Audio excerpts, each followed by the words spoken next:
you are a B2B service-based business owner and you are looking to gain clients, create more impact and more value in your business to amplify your marketing message, Campbell Rappin, and take you through how to buyers, mastering your market, and making offers convert consistently, well, on the inside. Welcome back to Amplify Your Marketing Message. I think the most important lesson is today's episode. It is about being the business owner who leads themselves forward. Because guys, you are both the CEO and the employee of your business, but leadership happens at every level. And I am super excited to introduce our guest today. She's a friend that I have had the opportunity to watch her business grow, to be a brainstorm thinking partner with her. And I think what she does is really amazing. So I was thrilled when she said, I'll come talk about leadership to your community. Guys, please give a very warm welcome to Lynne Roe. Lynne, welcome to our show today. Thank you so much for having me here today. I'm excited to do this because you think like I think, which is leadership is not a one thing, once and done. And you have this philosophy that lead in three ways. Let's talk about, what do you mean by that? So as a business owner, you have to be the CEO, but that means that you have to lead your business in three different ways. You have to be the person who leads the business itself. And that is things like setting the direction for the business, the strategic plan for how you're going to get there, the systems and processes you need to put in place to get there. So it's leading the business itself. Mm-hmm. And the second way you have to be a leader is you have to lead your team. You lead your team so that everybody is on the same page, so that we all know what we're doing, we all know what direction we're headed in, and you have to support them and encourage them and serve them so that they can become the best that they can be to serve your business for you. But the third way you have to lead is you have to lead yourself, because there's nobody else to lead you. In order for your business to grow, you have to grow. You have to become a different person, the kind of person who has the skills of the person who would be running the bigger business that you want. So that's the three ways that I believe every small business owner has to lead. I love this so much. Guys, it does sound like adulting. It is. I think, we think that we get into this freedom concept of like, there'll be no responsibilities and I can get up and do what I want and it's all just going to magically come together. And yet what we realize as we start to have reality sink in is that if it's going to be, it's up to me. And I love this direction of lead the business, lead the team, lead all of this into action if you want to create the big ripples. Yeah. And yet leadership is hard. How do you really, and we often think of team as, is it me or is it we when we're in business? Talk to me about leading teams, because a lot of people, even solopreneurs, and a lot of our audience will be solopreneurs, think, I don't have a team. And I'm like, really? I think you do. Yes, you do. So many people say, I don't have a team, but actually many solopreneurs have a team. They just don't work full time for you. They are people that you subcontract to do some work here or there to help you out, to support you. And so you do have a team, but you're also part of the team yourself. You are the team. Yes. So if you think about it that way, and you think about, what did I get done today? If you were hiring yourself, would you want to keep that person on? Did that person do enough today and every day to be worth paying what we're paying them? This is such an uncomfortable truth. I'm so glad you went there. Sometimes as the business leader, you have to have a performance improvement plan with yourself. With yourself, absolutely.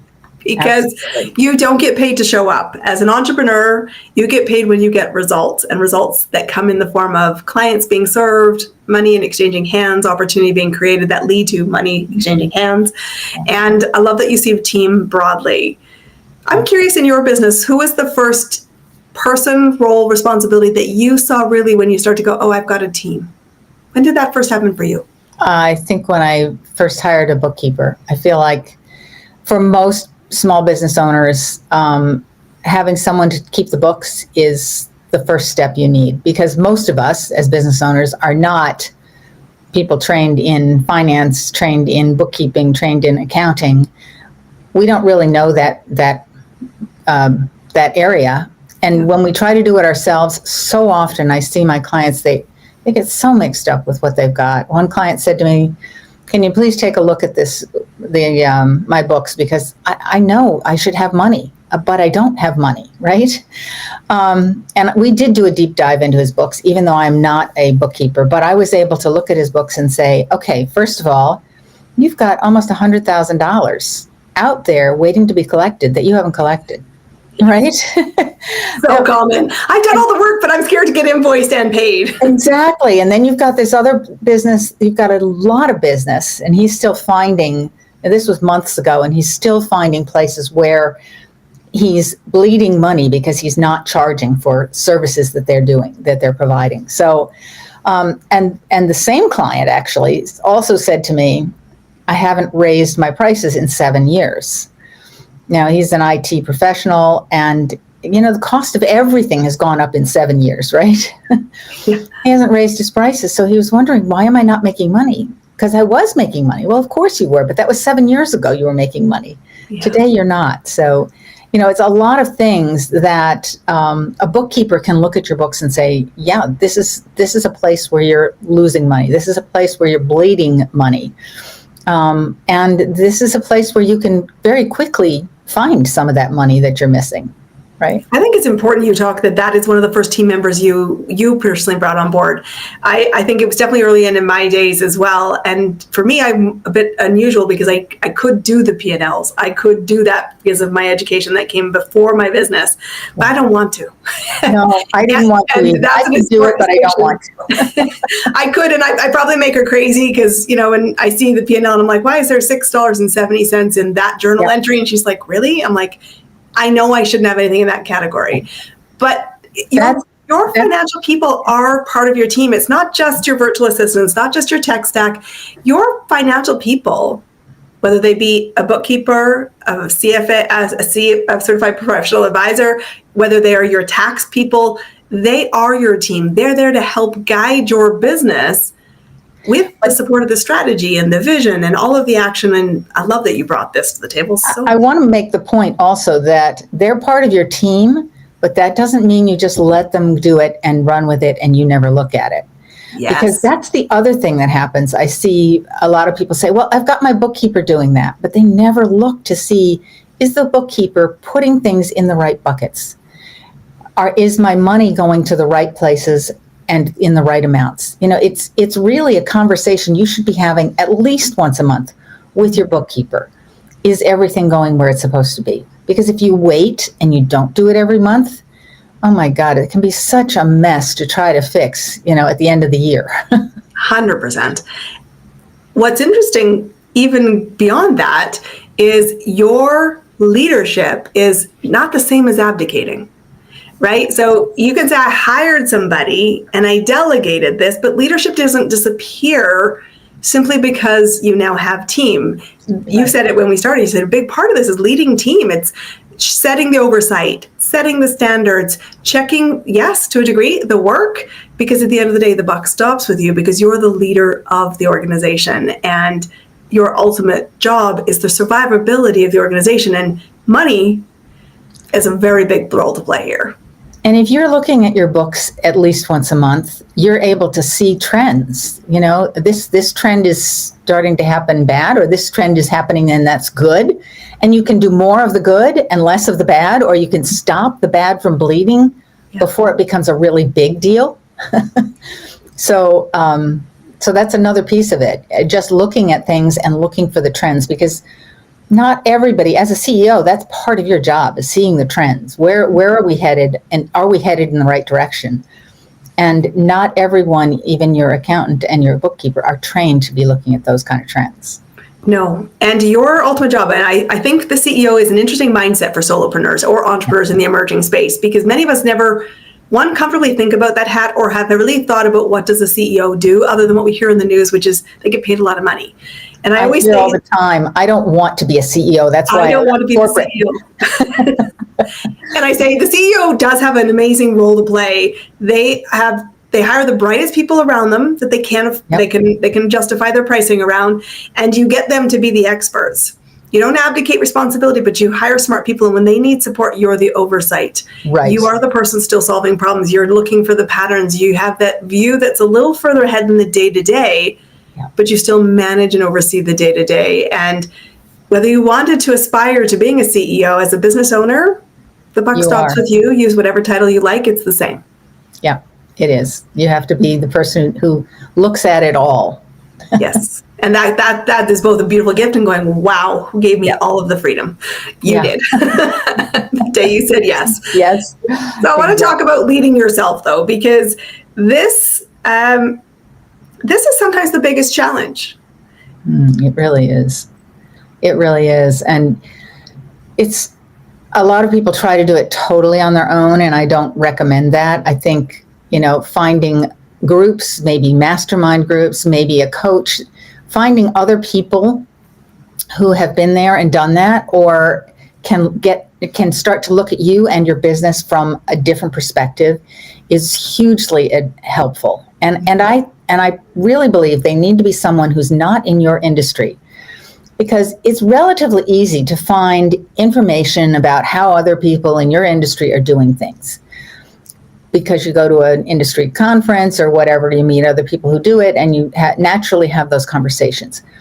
But in order to be able to think outside the box and look at different possibilities, different options, you really need somebody else with a different perspective. So that's why I say, yes, you can think about it for yourself, and I think you should. You should absolutely be thinking, okay, if I want to get to this next step, what is the next thing I need to learn? So one of my clients said, okay, I've gotten really good with my sales. Next thing I really need to learn is marketing. I need to learn it well enough so that I can delegate it. Yes. Yes. Right? Well enough so that I can ask the right questions to the person that I'm delegating it to. And so I can oversee it and make sure they're doing what I'm intending to have done. Right. So yeah, it's that combination of what do I need to learn in order to get myself to the next level and to bring the business to the next level. It brings to mind this conversation. While you're leading yourself and while you're leading team and you're leading advocates and other people in your community, this is the question that's coming to my mind. The very thing is, who's leading you? And I think sometimes the misnomer of people at the leadership level is, I don't need somebody leading me. And I'm still saying what you loved, I loved it. Be independent. Have your own opinion. But when you don't know what you don't know, somebody does need to lead you. And I love that you think of this broadly, of somebody from a different industry that has a perspective that doesn't buy into the blind spots of your industry. Because just because it's done that way doesn't mean it will ensure survivability if all of you are falling off the same cliff. And yes, and often if you just follow what everybody else is doing, you are no longer unique, you're vanilla, right? So in order for you to start doing things a little differently to make you unique, you need to listen to other perspectives and then find the one that works best for you. That doesn't mean you blindly go off and do something else either, but maybe it's a combination of what some other industry is doing and what your industry is doing, and that's the best thing for you. So it takes a little figuring out, and it takes time to focus on it. That's another thing that entrepreneurs don't do, is they don't very often give themselves time to focus on what's the big picture of my business, developing the strategy of where we're headed and how we're going to get there. They're so busy, bogged down with the day-to-day, I got to do this and I've got to do that and I've got to get this done and get that done, and they don't take that step back and say, where are we going and how are we getting there? And that's such a critical piece of leadership. Yeah. If you are not clear, your team doesn't have a hope in being clear. And I had a perspective that you had shared when we met recently, and it was not just clear on where you are today, but the business you want to be down the road, because that horizon piece is so important. And the leader, whether you're the CEO, owner, whatever title you'd like, is so important. But how did you learn the mistake or the potential risks of only managing who I was and who I am now? And how do we actually not fall trapped to that?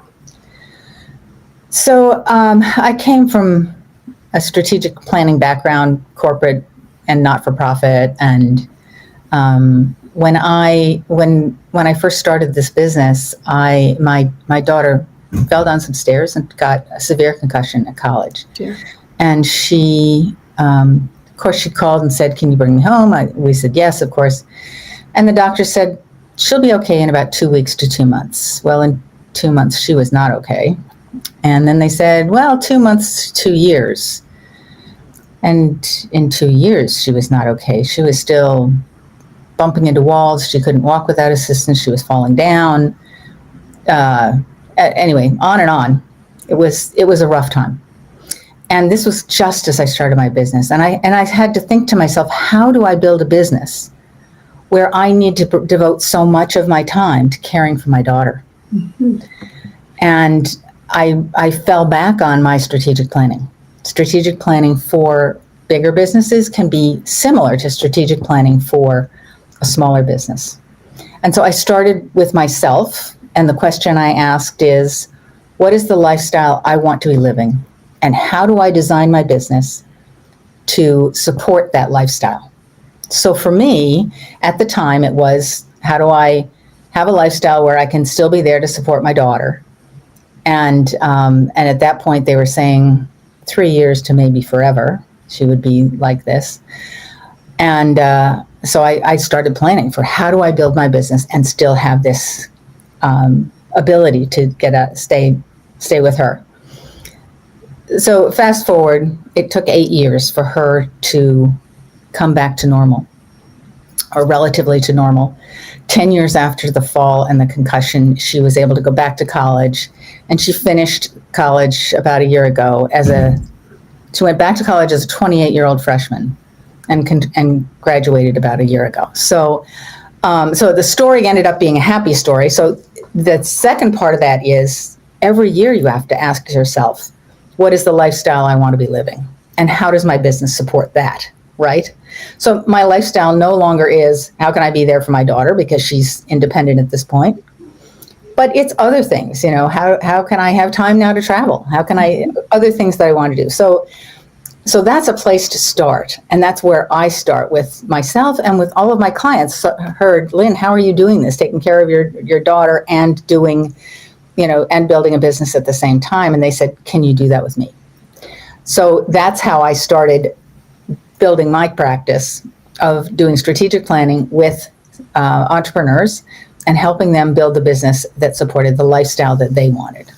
I love this so much. And your goals will change, and your capabilities shift and ebb on lifing, because all of us, I'm so grateful it became a good story for your daughter. Yeah.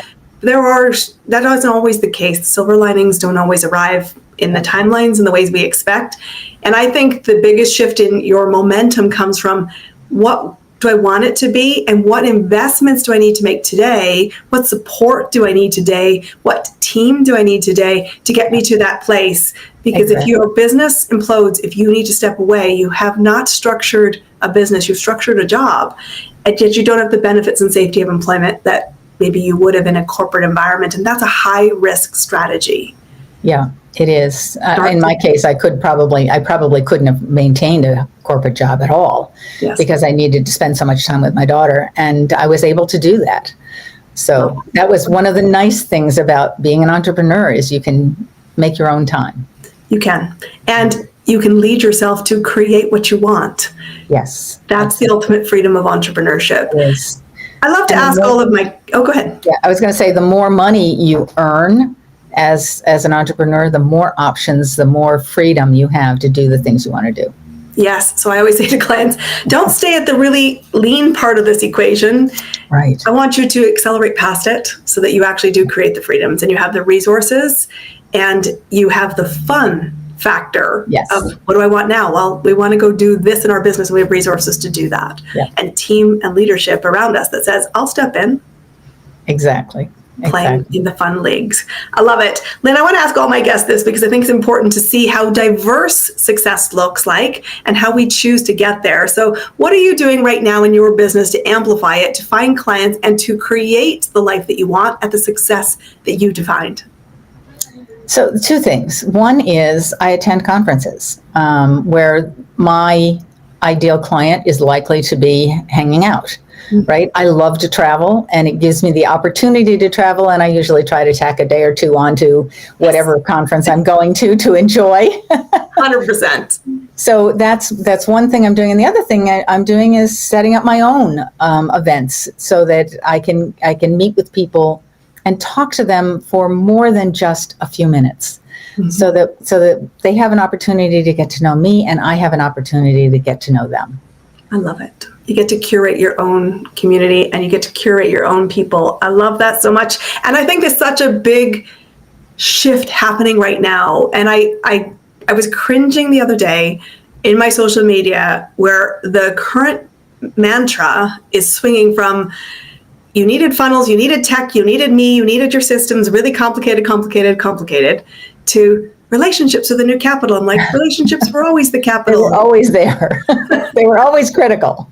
We've always built our business on people. We've always gotten into rooms. We've been willing to travel. And that's, of course, how you and I met, was many miles away from both of us live, brought together by a common interest with different businesses, different backgrounds, and saying, I'm going to learn from you. Exactly. And I've got something maybe that can help you along the way as well. So, Lynne, how do people find you and what you do to help them build the lifestyle that they want and have a business that supports it? Sure. You can find me online at LSR Consultants with an S on the end .com. So that's LSR Consultants with an S.com. All right, guys, go connect to Lynne Roe. She is someone you want in your corner. She is an amazing person. I want to thank you, Lynne, for being our guest today. We've been talking about business owners and really owning the leadership piece to build a life that feels like oxygen. Thanks so much, Christine. You are so welcome, guys. Be here next week. We're going to help you find your next client fast, build the business of your dreams, because trust me, you can. I'll see you there. That's a wrap on another amazing episode of Amplify Your Marketing Message with me, host Christine Campbell-Rappin. Be sure to subscribe on your podcast platform so you don't miss another great episode. Be sure to visit christinecampbell.com/podcast to get a free resource on Haster, your marketing message.